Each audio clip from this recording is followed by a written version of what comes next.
Good morning, and welcome to Aveanna Healthcare Holdings' second quarter 2025 earnings conference call.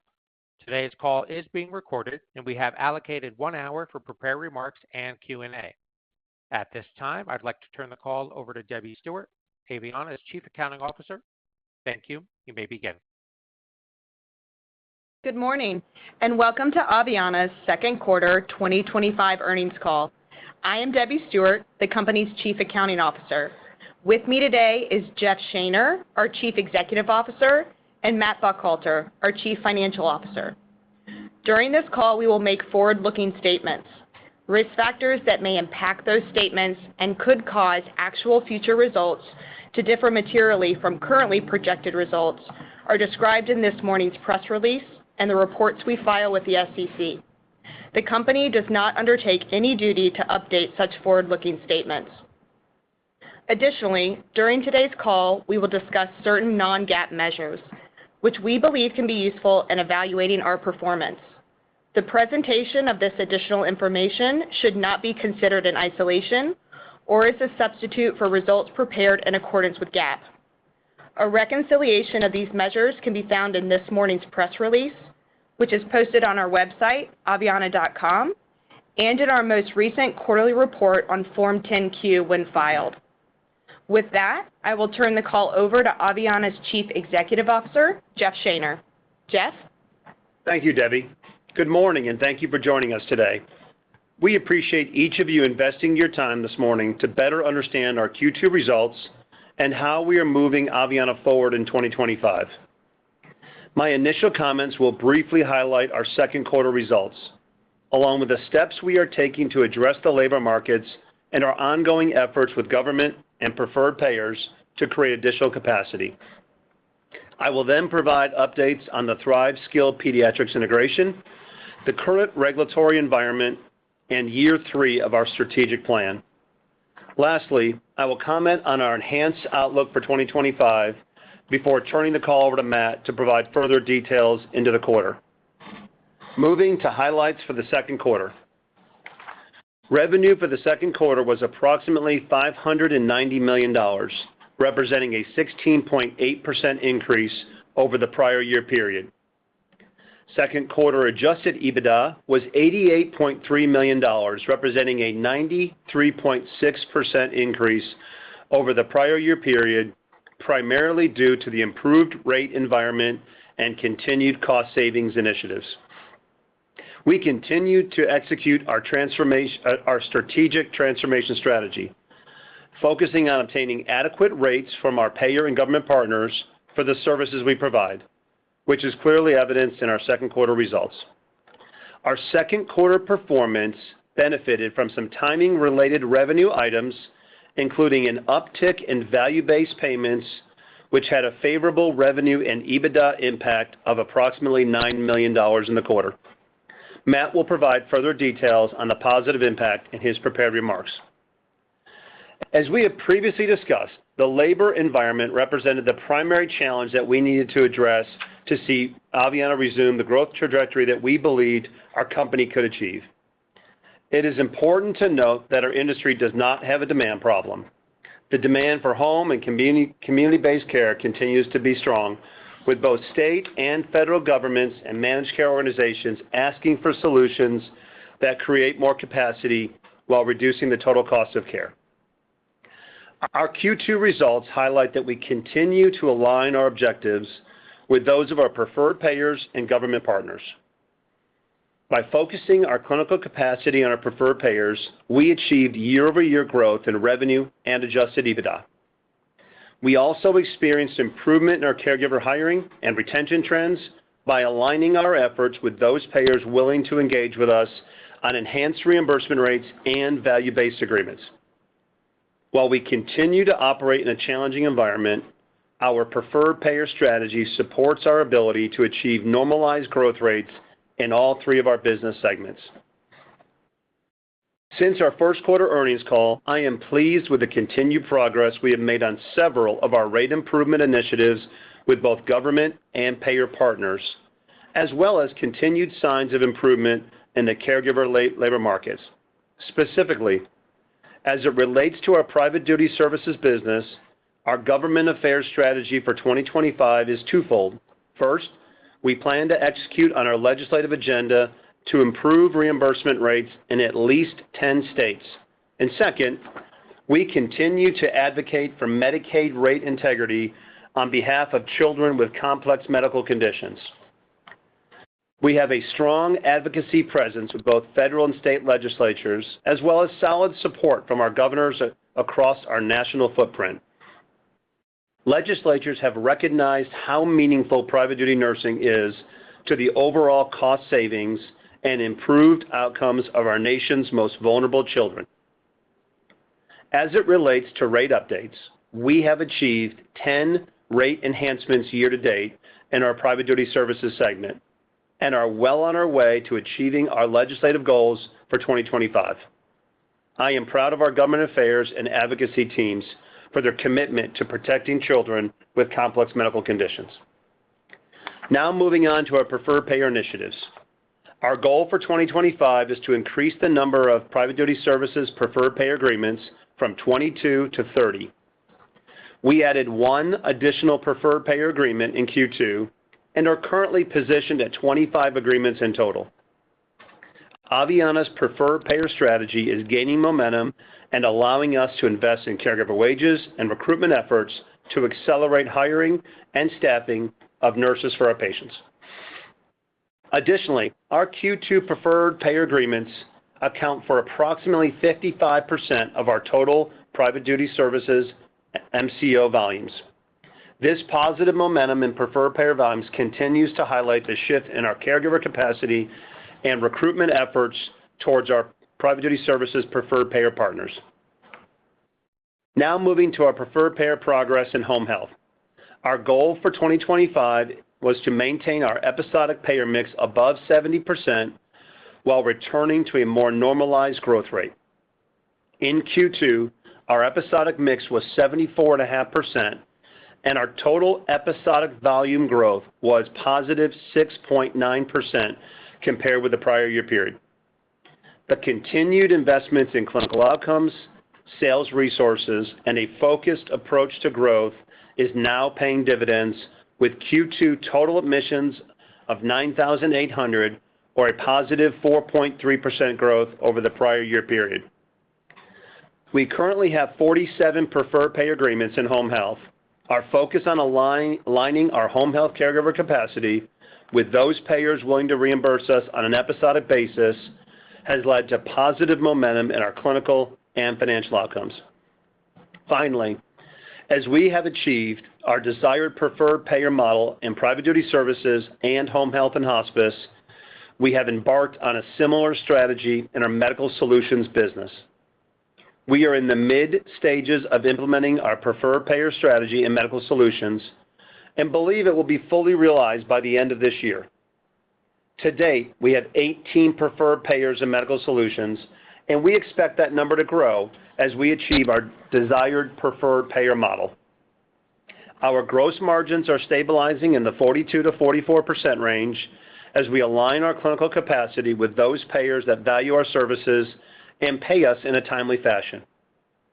I am pleased with our Q2 growth of approximately 91,000 unique patients served as we work to achieve our target operating model. While we expect our volume growth to be relatively muted this year, we are experiencing improvement in our clinical outcomes, customer satisfaction, and financial outcomes.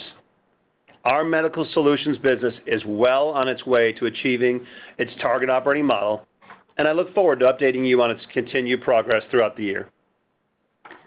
We are encouraged by our rate increases, preferred payer agreements, and subsequent recruiting results. Our business has demonstrated solid signs of recovery as we achieve our rate goals previously discussed. Home and community-based care will continue to grow, and Aveanna is a comprehensive platform with a diverse payer base, providing a cost-effective, high-quality alternative to higher-cost care settings. And most importantly, Tate, we provide this care in the most desirable setting, the comfort of the patient's home. As it relates to our recent acquisition of Thrive Skilled Pediatrics, I am pleased to report that we are on target with our integration efforts. Our combined leadership teams are collaborating on effective and efficient operations and strategies to optimize care delivery for our patients and families. As a reminder, the Thrive acquisition expanded our PDS offerings in 5 current states while adding 2 new states in Kansas and New Mexico. We expect the Thrive acquisition to be accretive to our 2025 results and a really nice addition to our Aveanna family. Now, turning to the current regulatory environment with Medicaid and Medicare. We have been quite busy since our last earnings call with our advocacy efforts, primarily based in Washington, D.C. We focused our efforts on 2 fronts. First, supporting overall Medicaid policy, and second, defending the Medicare home health benefit for America's seniors.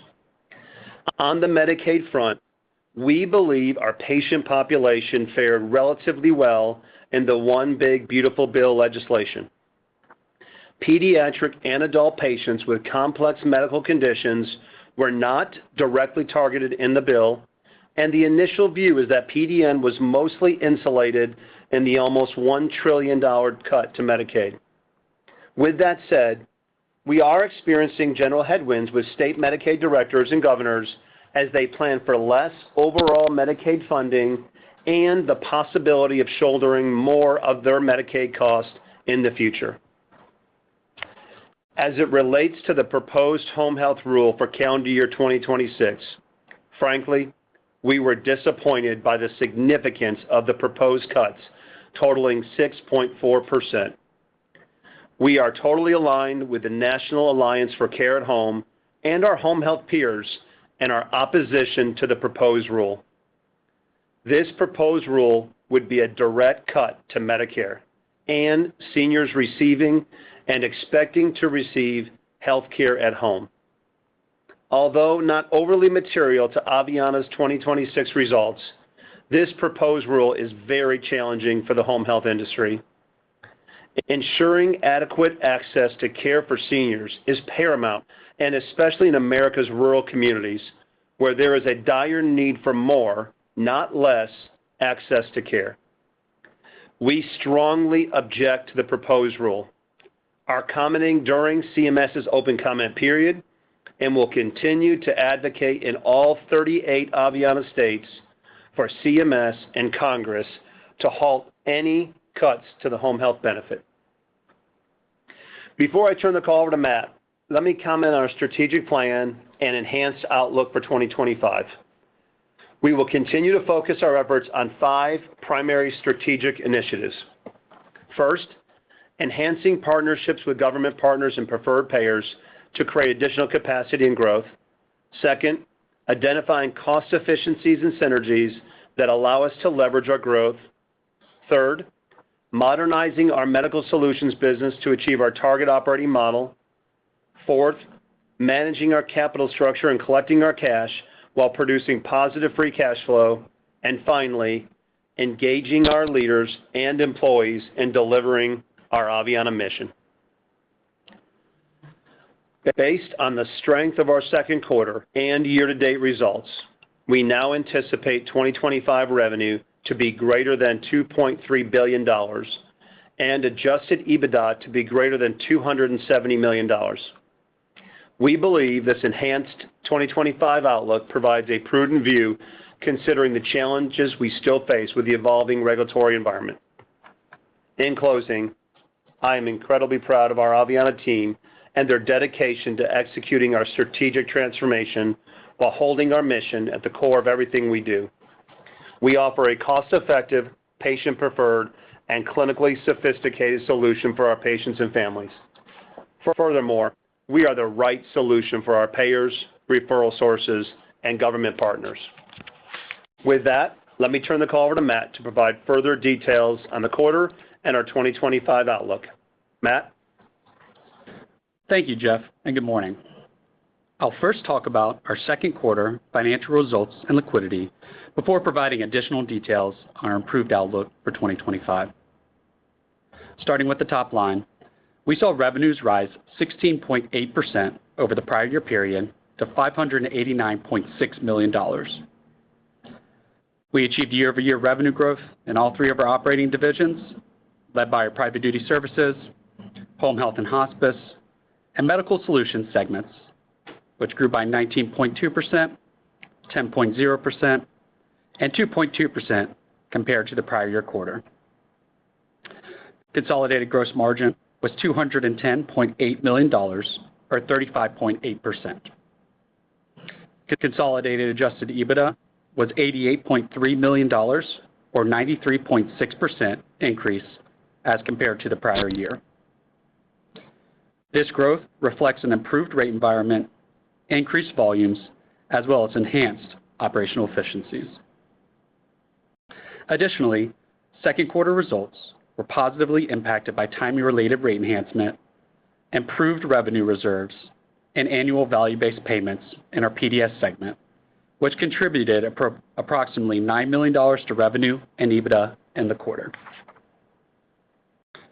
Now taking a deeper look into each of our segments, starting with Private Duty Services, revenue for the quarter was approximately $486 million, a 19.2% increase, and was driven by approximately 11.1 million hours of care, a volume increase of 6.9% over the prior year. Q2 revenue per hour of $43.97 was up 12.3% as compared to the prior year quarter, primarily driven by our preferred payer volume growth and the rate enhancements previously discussed. We remain optimistic about our ability to attract caregivers and address market demands for our services when we obtain acceptable reimbursement rates. Turning to our cost of labor and gross margin metrics, we achieved $157.9 million of gross margin, or 32.5%. Cost of revenue rate of $29.68 in Q2 was up 95 cents, or 3.6% from the prior year period. Despite continued wage pressures in the labor market, our Q2 spread per hour was $14.29. This figure was influenced by the previously discussed $9 million timing-related items, as well as the reversal of a $6 million legal settlement that was previously accrued and resolved during the quarter. We expect this metric to normalize over time as we make ongoing adjustments to caregiver wages to support higher volumes and improve clinical outcomes. Moving on to our Home Health and Hospice segment, revenue for the quarter was approximately $60.1 million, a 10% increase over the prior year. Revenue was driven by 9,800 total admissions, with approximately 74.5% being episodic, and 12,400 total episodes of care, up 6.9% from the prior year quarter. Medicare revenue per episode was $3,231, up 4.5% from the prior year quarter. We continue to focus on right-sizing our approach to growth in the near term by focusing on preferred payers that reimburse us on an episodic basis. This episodic focus has accelerated our margin expansion and improved our clinical outcomes. With episodic admissions well over 70%, we have achieved our goal of right-sizing our margin profile and enhancing our clinical offerings. We are pleased with our Q2 gross margin of 55%, up 1.2% over the prior year period, and representing our continued focus on cost initiatives to achieve our targeted margin profile. Our Home Health and Hospice platform is dedicated to creating value through effective operational management and the delivery of exceptional patient care. Now, to our Medical Solutions segment results for Q2. During the quarter, we produced revenue of $43.4 million, a 2.2% increase over the prior year.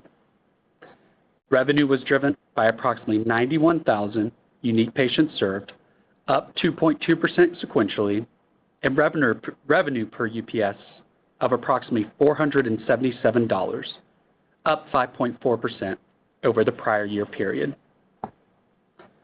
Gross margins were approximately $19.8 million, or 45.6% for the quarter, up 3.2% over the prior year period. As Jeff mentioned, we continue to implement initiatives to be more effective and efficient in our operations to achieve our targeted operating model. We are accelerating our preferred payer strategy in medical solutions by aligning our capacity with those payers that value our resources and appropriately reimburse us for the services we provide. We expect gross margins to normalize in the 42 to 44% range and UPS to continue its growth as we implement our targeted operating model. We will update you on our progress as we execute on this initiative. In summary, we continue to fight through a difficult environment while keeping our patients' care at the center of everything we do. It is clear to us that shifting caregiver capacity to those preferred payers who value our partnership is the path forward at Aveanna. With the positive momentum we experienced in Q2, we remain optimistic that such trends will extend throughout 2025.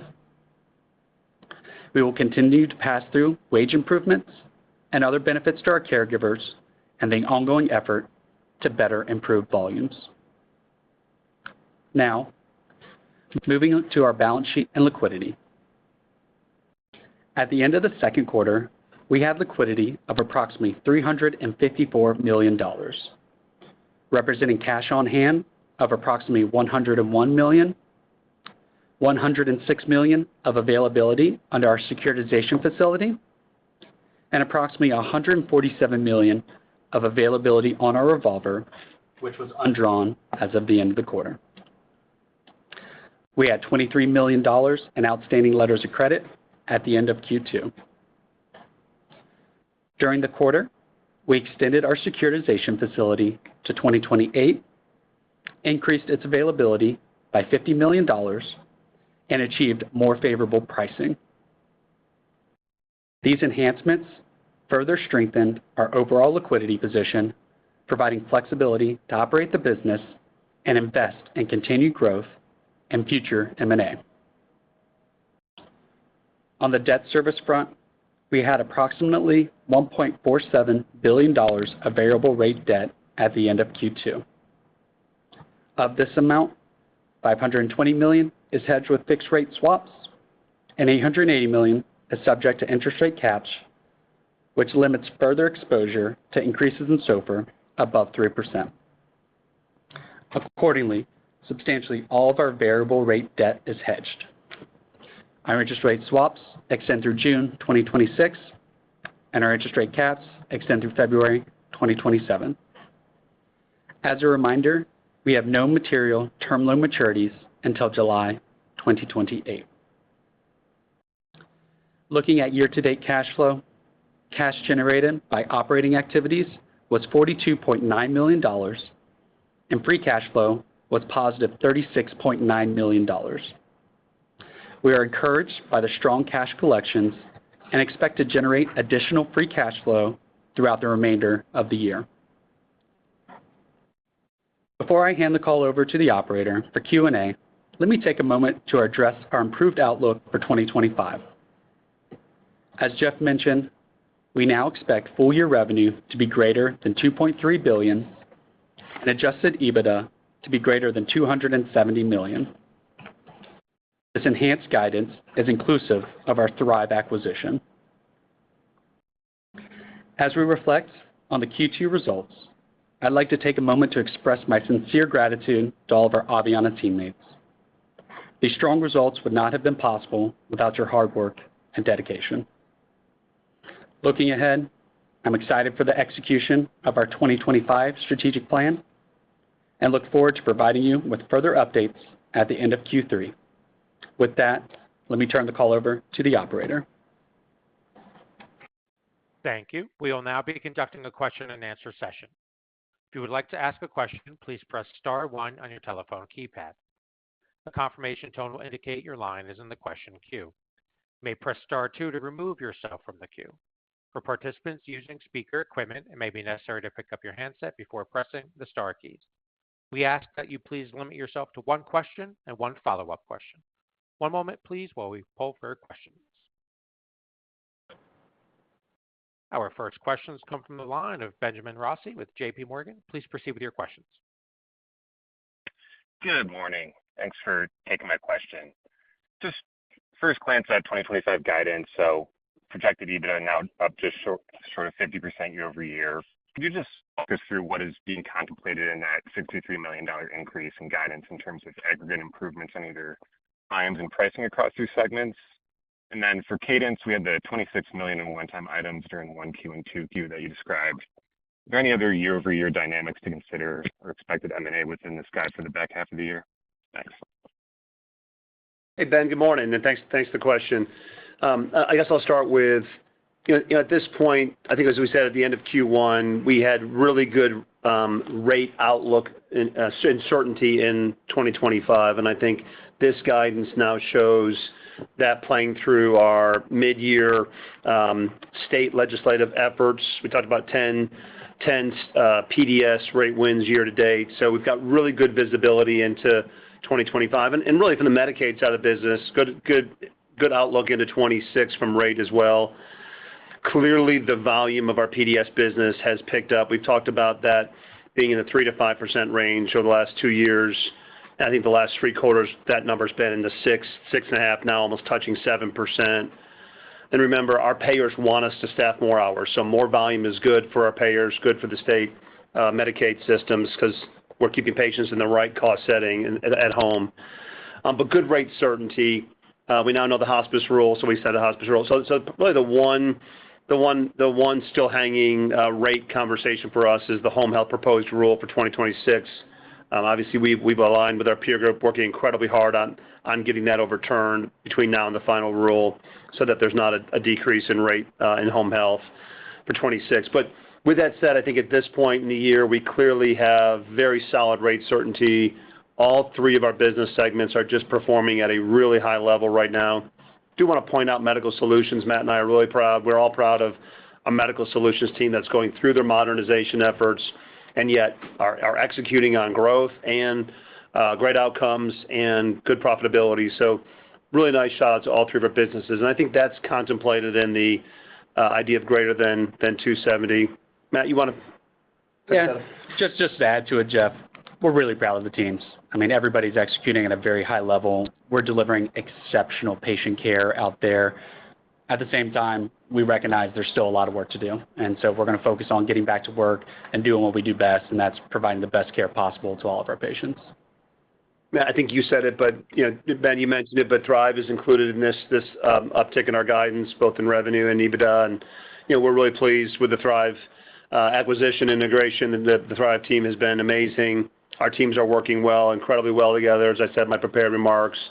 And we really think Thrive will be a great part of our story as we move into 26. I mentioned we're really excited about Kansas and New Mexico as 2 new Medicaid states for us. So just excited on how the business is operating. I think Matt said it well. We're humbled by the opportunity to get back to work every day and just do the right thing for our patients, our payers, and our government partners. Understood. So just, I guess, tying on the rates. So last quarter, you mentioned an expectation of the spread rate in PDS normalizing in the sub-11 range during 3Q. Obviously, with the $15 million combined favorable one-times and maybe some of that M&A in there, seeing the rates stay elevated during 2Q. Is there any way to think about where your core spread rate currently sits, excluding those items? Just trying to understand the lift you're getting purely from your previous payer contracting efforts there. Yeah, Ben, let's talk about the spread rates for a second, because I think it's a great question. I really want to clarify, that last $6 million that we talked about from the reversal. So Q2, we, had some elevated one-time benefits in there. And, one-time in nature is probably more timing-related items than anything else than one-time. But that was a $9 million benefit. That was the increased value-based payments we discussed, some rate enhancements in there as well as continued phenomenal cash collections from previously aged accounts that the team's done a great job on. Additionally, there was that $6 million legal settlement in there that did not benefit EBITDA. If you go look at our adjustments, it actually comes out of EBITDA as well. And so though it impacted or influenced spread rate or our wage rate was compressed because of it, it did not impact our EBITDA at all for that $88 billion. So you've got to pull that out of your one-time benefit in there as well. Looking ahead, we're obviously going to continue to pass through additional wages and benefits to achieve that full wage pass-through. That's continuing in Q3, but we expect a full wage pass-through to be accomplished by the end of this year. Probably not fully baked in Q4, but exiting the year in December, we expect to be on that run rate basis. We're doing that because we want to align our caregivers with what our preferred payers want to do, and that's helping to fill more shifts and to support our patients. And I think it's well said that underlying in all this is wage pass-through has been happening every week of every month of this year, and including 2024. So it's not like we're waiting for specific dates to pass through wages. We have been continuing to be methodical.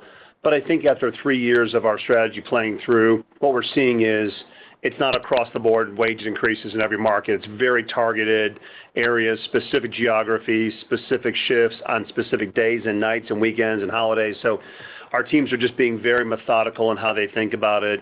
But I think the most important thing is our payers continue to lean into us, Ben, and ask for more nursing coverage, more home coverage at home, and really more hours being filled for their patients, which is a great outcome. Thanks, Ben. We appreciate you. Thank you. Our next question has come from the line of Brian Tanquilut with Jefferies. Please proceed with your questions. Hey, good morning, guys, and congrats on another solid quarter. Maybe, Jeff, just to follow up on that comment you made there. So are you seeing kind of like a notable increase in the number of caregivers as these wage or rate increases are coming through? I know you pass it through, but is that already translating to increased capacity? And what does the labor market look like right now for your caregivers? Yeah, great question, Brian. Thank you. Yeah, and I'll lean back to Q1 that the momentum coming out of 24 was probably greater than we expected it or knew at the time.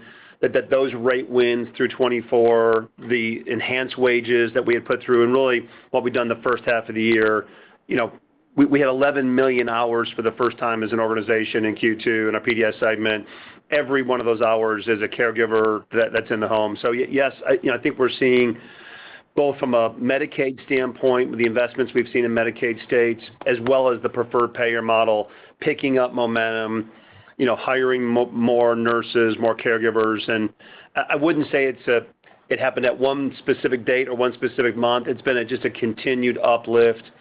But I do want to remind us, there's not one preferred payer who has enough nurses from Aveanna. So, our top preferred payers, every time I talk to them, which is often, they want more. They just want more coverage. They want more of their patients to be seen by our caregivers, which means we just got to keep hiring more and more. So, it's a continued evolution of the strategy. But I think as we've settled in kind of year 3 here, it finally has settled institutionally into both the Medicaid state systems and our preferred payers that the uplift in rate has equated to uplift in wage and uplift in number of caregivers providing care.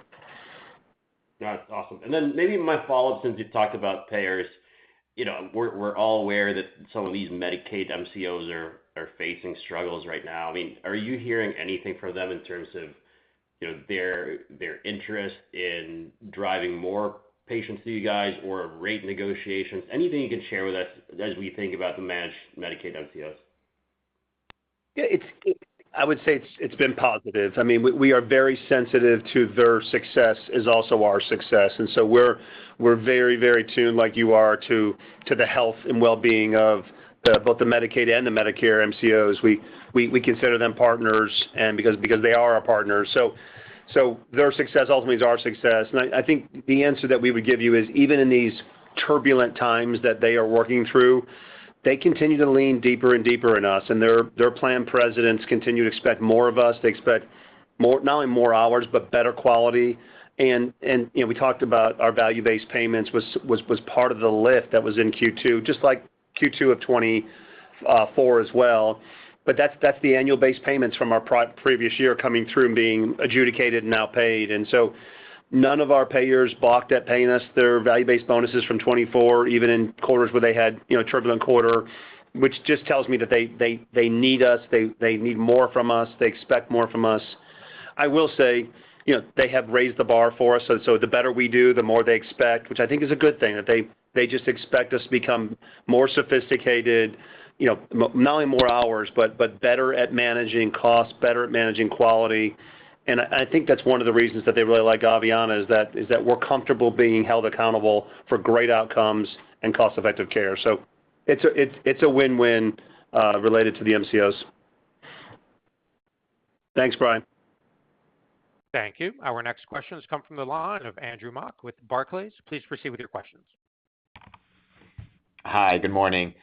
As we think about the right jump-off point for EBITDA for next year, is $270 million less, I think, 20 million items that you've called out year to date? Does that get you to $250 million? Is that the right number to think about as we contemplate kind of growth for next year? Good morning, Andrew. I think I'd say that there still is more to play out this year. I think as you think about Q3 and Q4 and as these volumes settle in all three of our businesses in our second half of the year, I think you'll see that it's probably we've underpinned to a little bit higher number than 250. I will say to Matt's points earlier, the timing related events in Q1 and Q2 are all revenue in EBITDA. They're not one-time adjustments to lawsuits that we're taking credit for, or it's revenue, it's cash collections, it's improved rates. So even though we might move them in the quarters in which they belong, it is good quality business. And so, I think Matt and I and Debbie, we would all be careful to not try to underpin an $88 million quarter moving forward. We would absolutely hedge against that we don't believe Aveanna is a 15% EBITDA company at this point, and we certainly would not try to have anyone underpin that.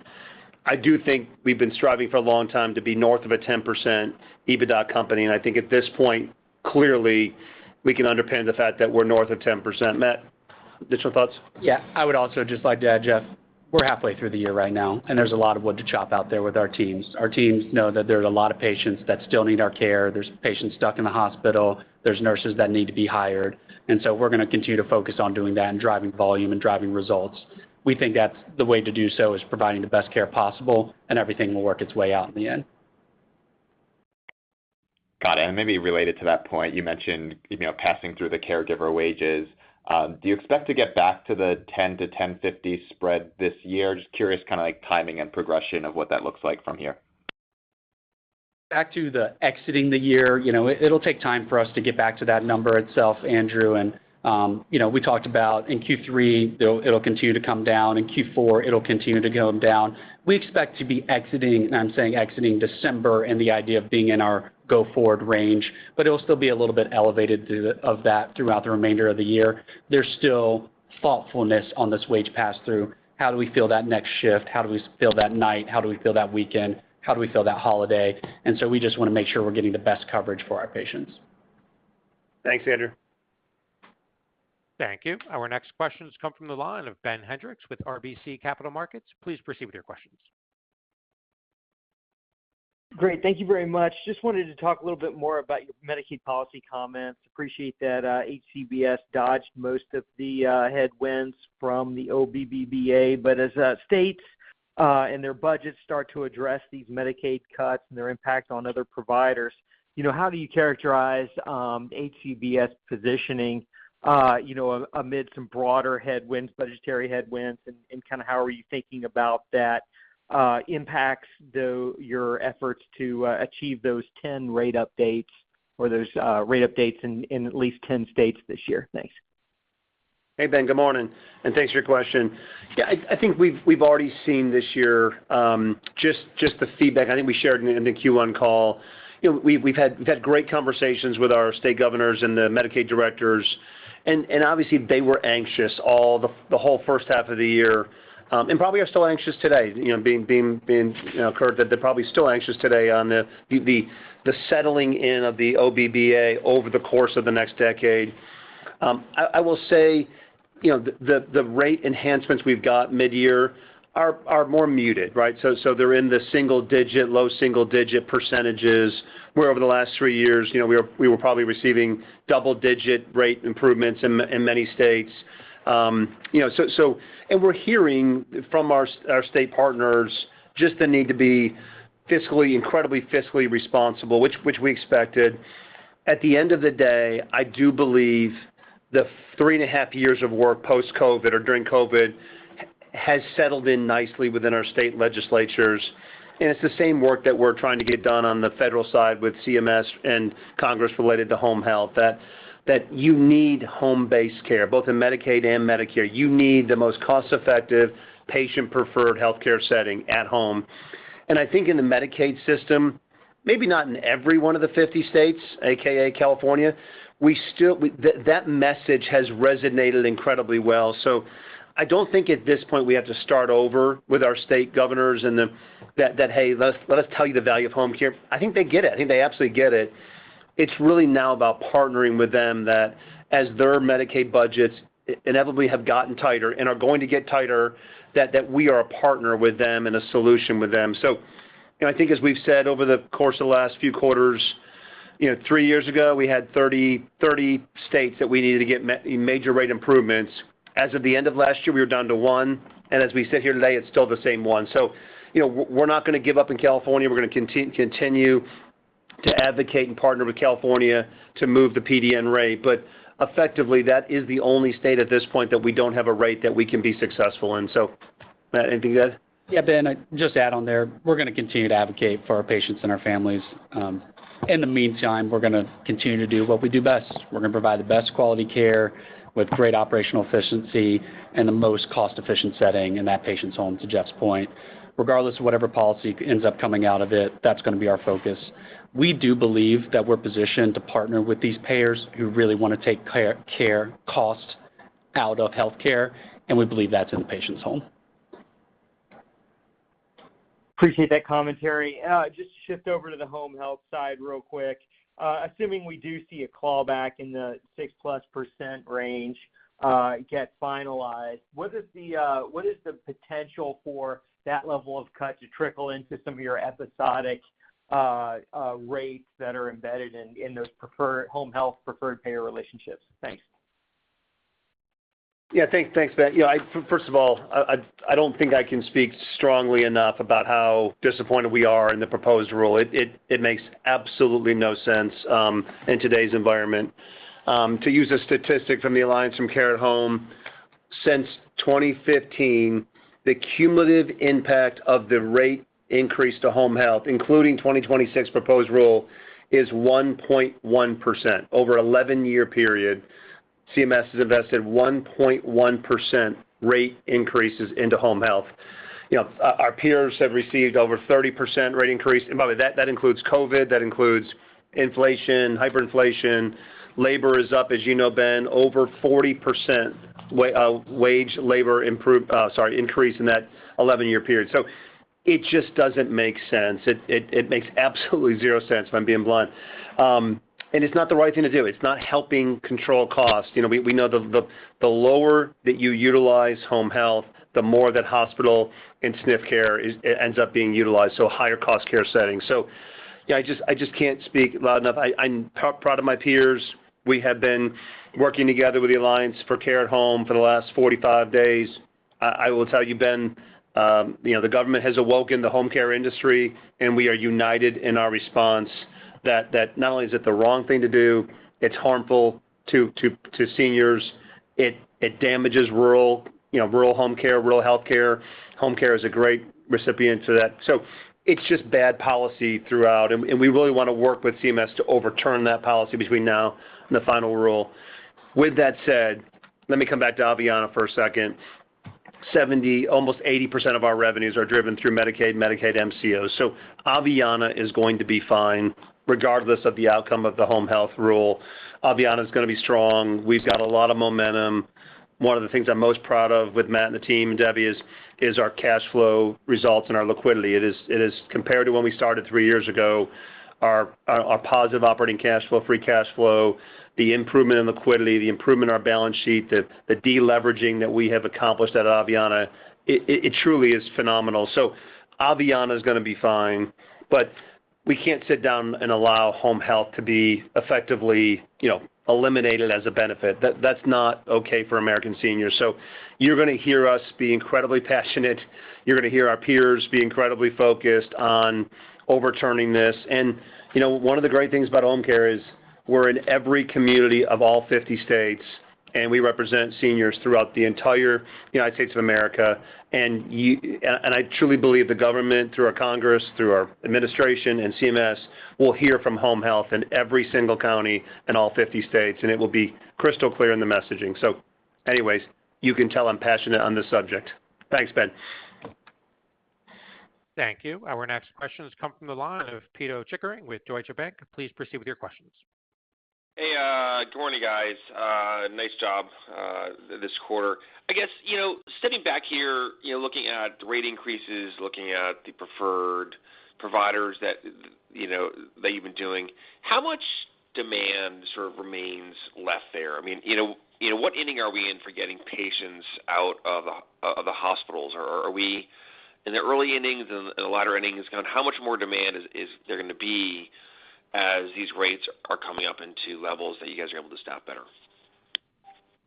Pito, thank you. I like to think of this year's All-Star Game, which was hosted right here in Atlanta, that we're probably in inning 4 or 5, and, we're going to go into extra innings, and we might even need to get the best batter from both the American League and the National League up to bat to bring this home. But all kidding aside, I don't know, Pito, that we can ever fully solve the demand.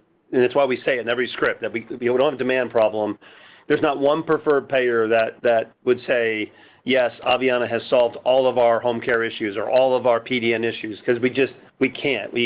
We at best would have 50-ish% market share with a single preferred payer. I mean, at best. So there is a tremendous still upside in these relationships, and so we're not in the first or second inning, to your point. I mean, we are now in year 3 with many of our relationships, certainly year 2 with the majority of our relationships.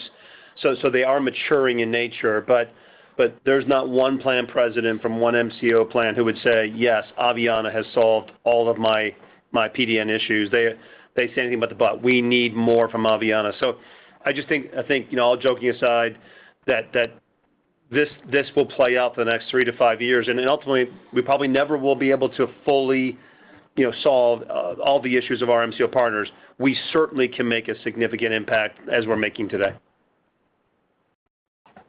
Okay, great. Then a follow-up here. This has sort of been asked a couple different ways, so I'll go differently. In the script, you talked about discussions with state medical directors as they look for changes next year, just with lower dollars. I mean, what areas could they do to impact you guys? Would it go back to lower rates? Would they put different screening mechanisms? I mean, what could state medical directors do next year as a Medicaid dollar pool gets smaller that could negatively impact you guys? Yeah, I don't think. Well, first of all, thoughtful question. I don't think there's a silver bullet answer to that. I think every state is different. And you could ask the question, why did 10 states this year give us rate increases if they knew that the bill, they knew there was going to be headwind, they knew there was going to be custom Medicaid, right? They did it because they still value the services. Those 10 states didn't give rate increases to all healthcare, right? They gave rate increases specifically to at least PDN. So I think the key is for us to be incredibly thoughtful partners with our states. And it would be foolish for us to go to, I'll use Georgia, as an example, which I think we talked about Georgia, last year this time had just given us the largest investment in home-based nursing in the history of Georgia, according to Governor Kemp.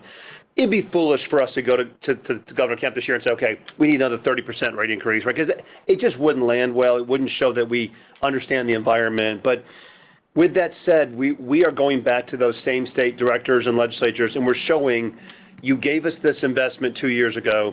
Here's what we've done with it. Here's where we spent that money. Here's how we've hired more nurses. Here's how we've taken more children home. So part of our job is to go back and retell the story to the people who've already invested money in us and show them what we've done, including Medicaid systems and governors. So, Peter, I think being a thoughtful partner has been our goal for the last 3 years. Will continue to be our goal.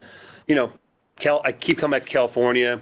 We could solve so many problems for California with a thoughtful rate increase, and so we are still at the table with California. We are still with our peers in the state association, pounding on Governor Newsom's door and pounding on the director of Medicaid's door, really focusing on like you know, you're the one state that's not invested in this, you know, clearly $6,000 a day to $600 a day change in settings. So again, we're not going to give up. We're going to keep advocating for these families.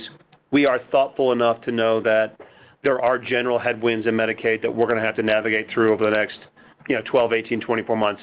I think the company is well prepared to do so. Thanks, Peter. Thank you. Our next question has come from the line of Raj Kumar with Stephens. Please proceed with your questions.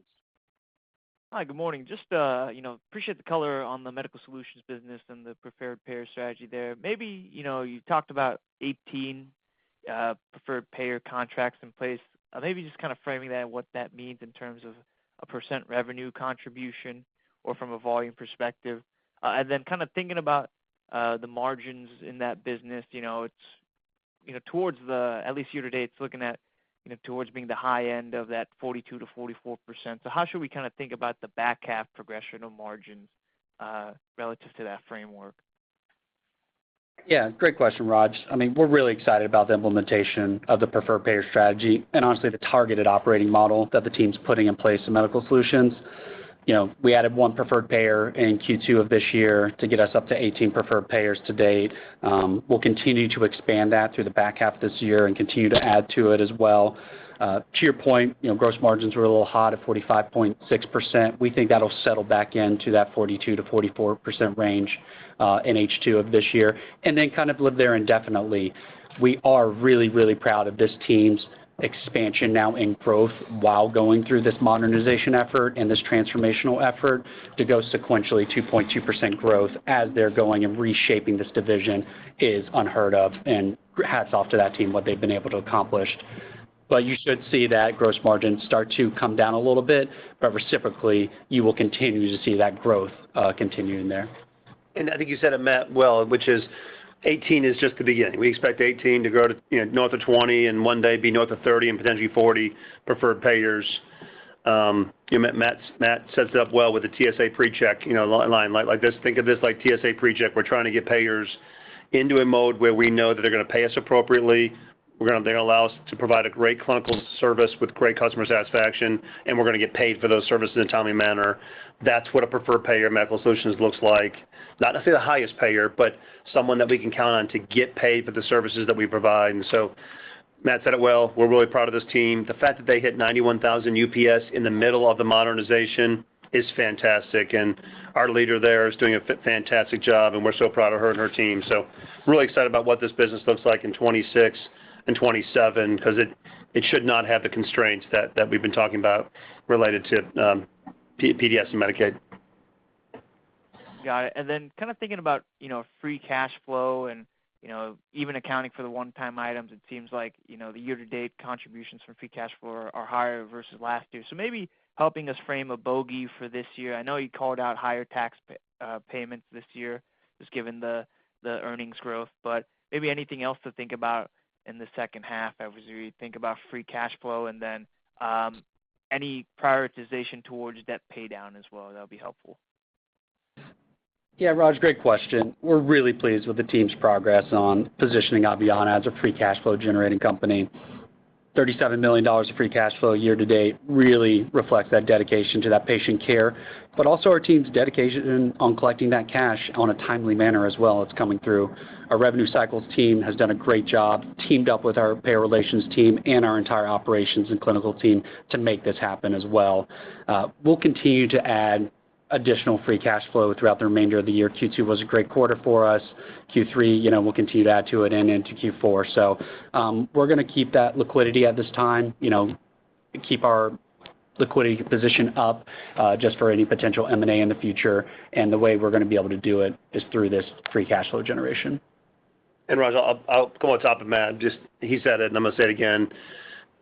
I mean, 3 years ago, we were in a very tight cash position, tight liquidity. We've worked incredibly hard as a combined team, and I echo Matt's comments. Just so proud of our team on making not being a positive free cash flow company, but really controlling costs, collecting cash, and providing great outcomes. And I think, to your point, stronger than where we thought we would be this time of year, but also a nice horizon for the rest of the year. And I think on all fronts, cash flow is going to be a really good story for Aveanna this year, and certainly much stronger than we had expected coming into this year. So nice job to the entire team who's made that happen. Thank you. Our next question has come from the line of David McDonald with Truist. Please proceed with your questions. Good morning, guys. Congratulations. Just one question left. Wanted to come back to labor for a quick minute. And just see, can you guys give us some sense, just some framing in terms of whether it's, number of hires, percentage of demand you're able to service, retention you mentioned during the prepared remarks. Just can you give us a sense of kind of where you were, let's say, 12 to 18 months ago and where you are kind of now, given, all the success that you've had on the rate side? Hey, David, good morning. Thank you. I'm going to focus on home health and hospice for a minute, because I think it's a similar story to that of PDS, which is just as we focused on our preferred payer model and really focused on aligning our caregiver capacity with those partners that are willing to partner with us, so that we can provide great clinical outcomes and have an appropriate gross margin and appropriate financial outcome. I think that showed us that labor was there, but you had to provide the right service at the right patient at the right time, but you had to be very disciplined on who you allocated that labor to, and I just think that's been our story. It's not been go be everything to everyone. It's been being very targeted in each business model.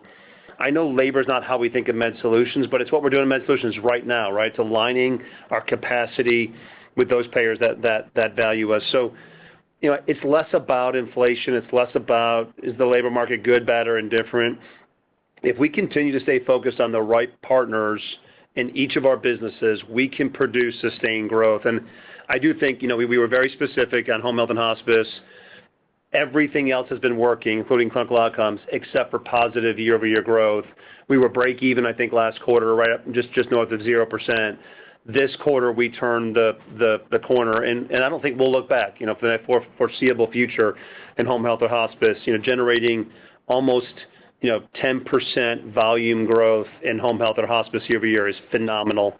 It isn't like we hired 10% more nurses to do that. It's that we've aligned our business with the right payers, and now we can grow because those payers pay us in a timely manner and an appropriate manner to go hire caregivers. And so I just think that's the way we think of it. It's less about labor and inflation and availability. It's more about us managing to our playbook, getting things honed just right, driving great outcomes, and great outcomes do drive growth. And then, guys, just one quick follow-up, just, with regards to Thrive and kind of the M&A environment. Look, obviously improved financial flexibility. Can you just talk a little bit about, just how you're thinking about, if you were to see another kind of unique opportunity like a Thrive? I mean, obviously in home health with some of the challenge visibility in the near term, I assume kind of nothing to think about there. But just when you think about PDS and potentially incremental M&A, just, any high-level thoughts there? Yeah, and thank you for asking that question. One, we had the liquidity to now be meaningful in M&A and continue to lean deeper and deeper in it. Our teams are doing a great job with Thrive, but our teams are head down on integrating Thrive as we speak right now, this week, next week, last week. But we'll wrap up Thrive integration here in the next few months. We would like to, target something for the later half of this year, first of next year. I would have told you most likely home health oriented, and David, but to your point, we're a little bit more muted at the moment to really see where home health lands. We are a big believer in home health over the period of a decade, 2 decades. So I do think you'll see us continue to lean into home health and hospice from an acquisitive standpoint, just not at the current moment until things settle out. But yeah, I think you should expect us to, we're not a debt pay down shop. That's not what we do, right? We focus on growing M&A and growing revenue. So I think, as Matt will talk about, I think you'll see us continue to lean into both PDS and Triple H And then as we get into 26, we'll start to lean back into Med Solutions and look at tuck-ins and Med Solutions. But Matt, anything you add to that? Yeah, David, I think the way to think about it is thoughtful.